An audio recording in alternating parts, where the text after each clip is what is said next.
Hey Ray, how Okay. you going? Yeah, good, thanks. Thanks so much for coming in today. It's really You're good welcome. to see you. Yeah, good to see you too. So I believe you were referred here by your GP and Yeah. you've been struggling with depression. Yeah, yep, that's pretty much me. Right, okay. And yeah, just stress, depression, anxiety would be my majors. Okay, so But, there's been yeah. a lot going on. Yeah, it seems that way. Yeah, yeah, a lot is going on. Going through family court and not having a stable relationship with the kids. Okay. So separation, no contact with my girls. Yeah. Pretty much equals me feeling anxious, stressed, and depressed. I don't like saying depressed. I like saying down on myself, but depression is definitely that's the term. Yeah, right. Okay. Yeah. So that's a lot going on. Yeah. Legal issues and issues. Well, we're looking at legal at the moment. Okay. Yeah, not at the moment. So we've recently separated, so it's about 6 months since the separation, but I'd like to try and keep it out of the courts because I've only heard like it's very difficult, but my ex-partner is making it quite difficult to see the girls and have a decent relationship with them. Okay. So like that's where the stress and the anxiety and depression come into it. So yeah. Okay, so that's the main focus of your concern at present? Yeah, that's right. Yeah. Okay. Yeah.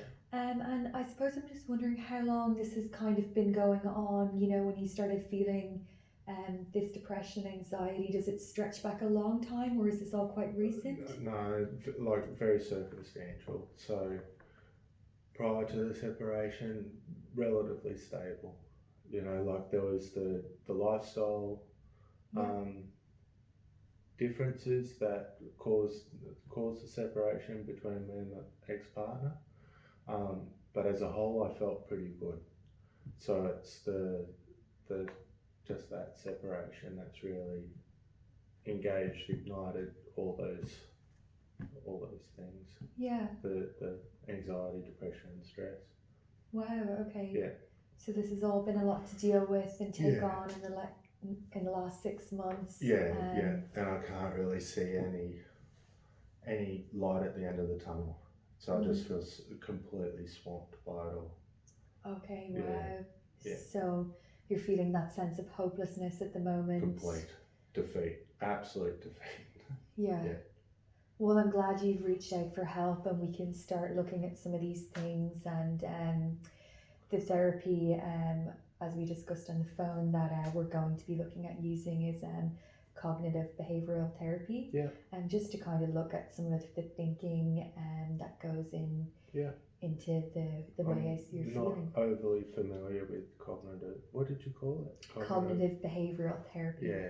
So it's a lot to do with our thinking and our interpretation of what we're experiencing in our environment.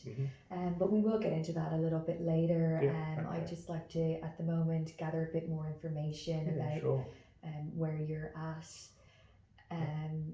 So this, anxiety and stress, does it kind of peak at times or is it constant? Can you tell me a little bit more about how that looks? Yeah. So there is definite peaks in it, but as a whole, it's a constant as well. So the really high level anxiety and stress, but where it peaks is in the mornings because my ex-partner, she calls me up to see the girls.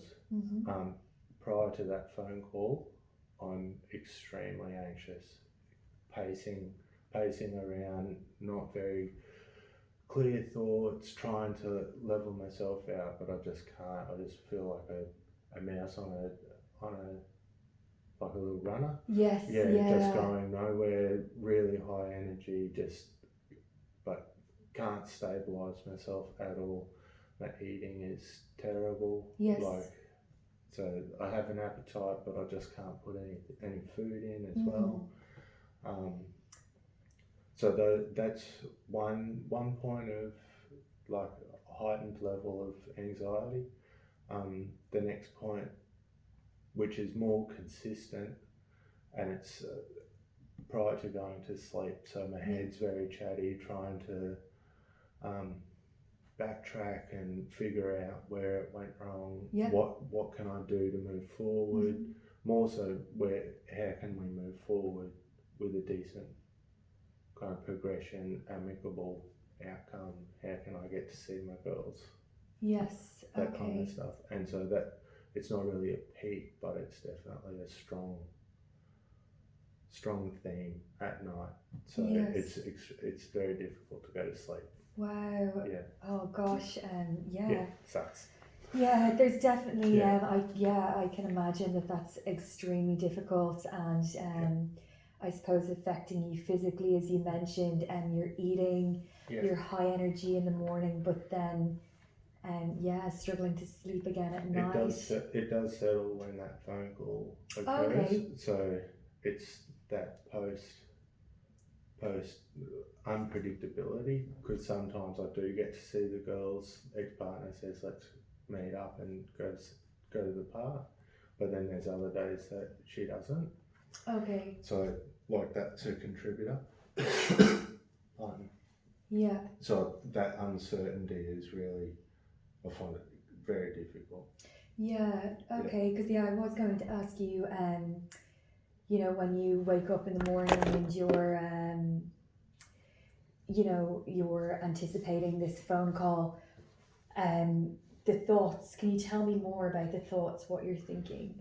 Your head's racing. What's going through your mind? My initial thought is, you effing bitch. You know, like quite negative. Yes. Really, bitter. Really bitter at her. Yeah. Really quite bitter. I might just jot down some notes if that's fine. okay. I'll share them with you in a moment. Yeah, that's fine. Okay. Yeah. And like as said before, like just that trying to figure out a way of progressing, and just being that I feel like a turtle on its back, and that's the thoughts around it, is that there's no voice on my side to be able to, and even if I do say anything to my ex-partner about what I'd like, it gets put down, and it doesn't get to be delivered on the table or negotiated at all. Yes. So I revisit those thoughts of like how unreasonable she is, how the inability to be negotiable, and and a lot of blaming on my side as well, as far as like how can I, like, well, obviously it's my fault, and then so that creates that, I guess the darker side, the depressive behaviour or depressive thinking. So the anxiety's around the phone calls, and then it's my thinking that causes that depressive stuff, and then it leads me to, like, not that I want to self-harm, but I definitely, there's suicidal idealisation around, like, you dickhead, basically, you stuff this up, you've got two kids, you can't do it right, you useless bastard, blah blah blah, that kind of stuff. Okay, wow, right. Welcome to my world. On there. It sounds like it has been very, very difficult for you. And still is. Yes. Really, really hard. And I suppose there's so many things going on. There's that feeling of powerlessness you describe, being like a turtle on your back. You don't know what the outcome is of your ex-partner's decision on how things are going to go. So that feeling of powerlessness is, you know, I suppose making you feel angry at your ex-partner, as well as angry at yourself, and triggering some really negative and powerful self-talk, which is quite concerning. And it is. hence me being here. Yes, So I know it's not right, but I don't know what else to do. So, yeah, and you also described, you know, some of your feelings that went with the thinking, you know, your pacing, and can you tell me a bit more about the other things, what you're feeling in your gut? It not really at the moment. Like, it's just so noisy in my head. Yeah. That like I there's no clarity. Okay. And that's where, because of that lack of clarity, I would like a solution, and that's where it leads me to that. Well, I don't know what the answer is. I can't foresee an answer. I can't see a solution. Yeah. I want to end it. Okay. Yeah. And it hurts, and it fucking hurts. It just the pain is so. But the only thing that really keeps me afloat is knowing that my girls, the love that I have for my girls, and the love that they have for me, even though it's from a distance, it's still strong, powerful, present. Yeah. Okay. So does that answer the question? Yes, it does, and it's you know, that's so positive what you just said there at the end about your love for your children, and that being a driving force for you wanting to change and have I suppose more control over your thinking, because it sounds like you're living from the neck up. Perfect. Like, it's that lack of control, because the thoughts, they just run wild. Yes. Like, there's no limitations. There's no like. Whereas I've never experienced anything like this. That I have that initial wake up or going to sleep, or any time throughout the day. It's just a floodgate opening up of negative thoughts, and it goes nowhere. Okay. Yeah. Nowhere. Right. Yeah. All right. Yeah. Right. That does sound yes. So I'm in the right place. I believe so. Yeah, we can definitely start looking at some strategies. I'd like to ask you a bit more about, I suppose, that negative self-talk, you know, around your children, and what you're thinking is there when you're, you know, anticipating this phone call, or you're about to go to bed at night, and you're thinking about your kids, and you're reflecting on yourself. You touched on it there. I'd just like to hear a little bit more. So the nighttime thoughts, as said before, it's really difficult to get that clarity. So because it's so noisy, it's just, and it's this raw emotion that's going nowhere. Yeah.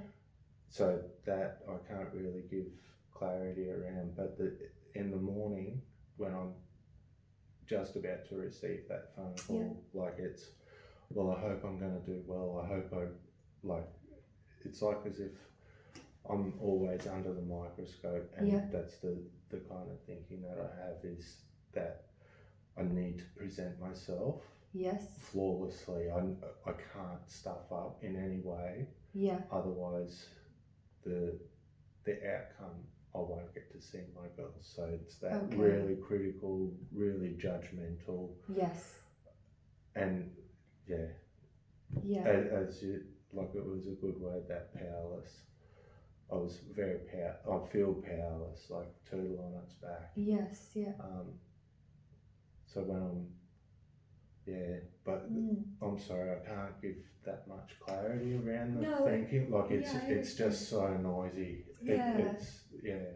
Yeah, well, it sounds to me, you know, you're putting a lot of pressure on yourself to present yourself well, to be perfect, or, you know, the floor could fall from beneath your feet with your children, which is very stressful thoughts.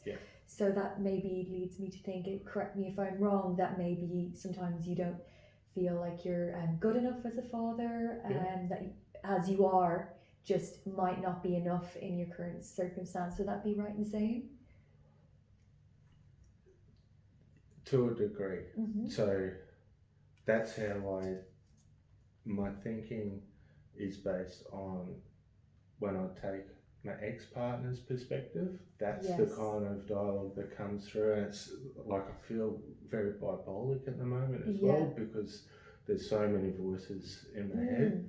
So when prior to that, the visit or the phone call, that's the kind of like I'm not good enough. I'm not good enough, but me as a person on an individual basis, I still have that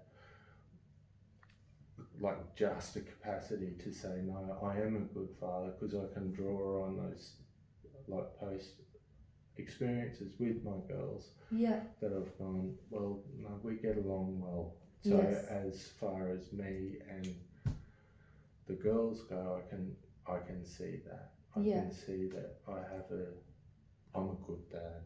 But then when I put my ex-partner in the equation, all bets are off, and I start thinking that critical stuff. Okay. Does that make sense? Yes. Yeah. So there's a lot of voices, and then it gets all jumbled in, and it's just shit out. Yeah, and you go into this state where you cannot see clearly, and it's all negative, and the positive goes out the window. Yes, and because then it gets that noisy that even with having some sense of positivities, I can't draw on them. Okay. And that's what scares me the most, and that's why I feel like I need help. Is that I'm losing that grip of those positives, those parts that I'm going. So I'm hearing that. They're becoming less and less as this more crazy headspace is taking over. Very intrusive.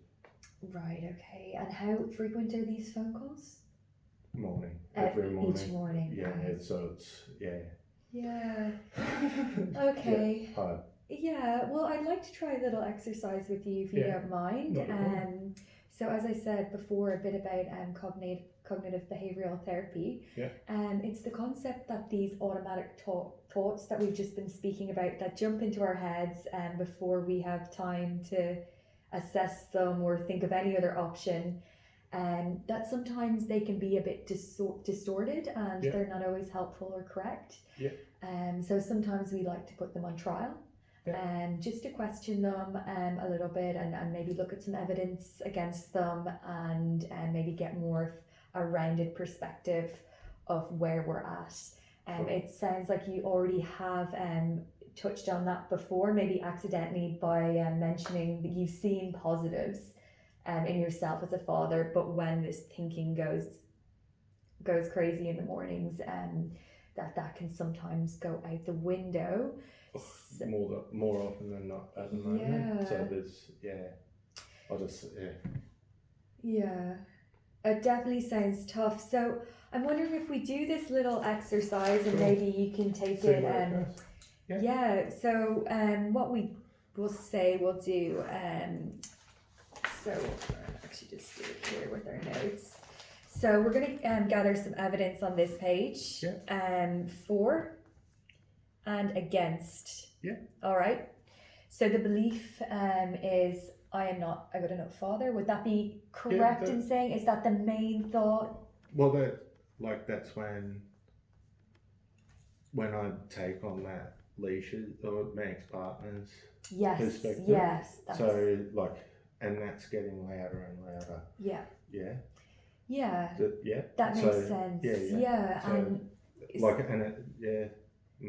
I don't like to think that it is being established as a belief, but I could see it moving towards that direction. So absolutely, and sometimes just getting the evidence for and against in black and white, and even just having it with you to read over when those thoughts are taking over, could be a really good strategy for you to be able to halt them and say this thinking is not helpful. And use this to quieten it by looking, okay, well, what evidence do I have against this? And building on that, I would hope that it would counter that belief a lot more, because it sounds to me like you feel like you're losing the battle against this belief, and it might just give you a tool that you can focus Sure. on the positive. Yeah. So I am not good enough. Yeah. So I can't do anything right. Okay, I can't do anything right. That's like that's from the ex-partner. She would say that, and so that's become an established dialogue in my head. Yes. Which sucks. Yeah. Well, it's great you recognise that, Ray, and that, you know, that's all it is dialogue. It's not based on evidence, it's based on someone else's opinion. And I'd like to hear, you know, I can't do anything right. Tell me about some of the things you have done right. Well, I play with the girls, talk to the girls, I bath the girls, I feed the girls. Yeah. Interact with the girls on a really loving basis. Yeah. Well, I've just been with my girls, so yeah. So you provide very loving parental care where they feel safe, they feel cared for, all their needs are met. Yeah. You know, you're playing with them, they're full of joy. So that right there is, you know, that's definitely right. So provide a loving and caring, interactive relationship. And is that every time you see them, it's always a positive experience? For me, it is, yeah. It's difficult having the ex-partner around, but like it's lovely seeing the girls. Yeah. Just lovely. And that's great. And, you know, a lot of parents spend a lot of time stressing out. So the fact that, you know, you have that love and it's just a joy, good or bad. That's right. If they're grumpy or whatever, it's still just... Absolutely. So that's an absolute... I mean, a lot of people don't get that. So that's a huge attribute of something you do right.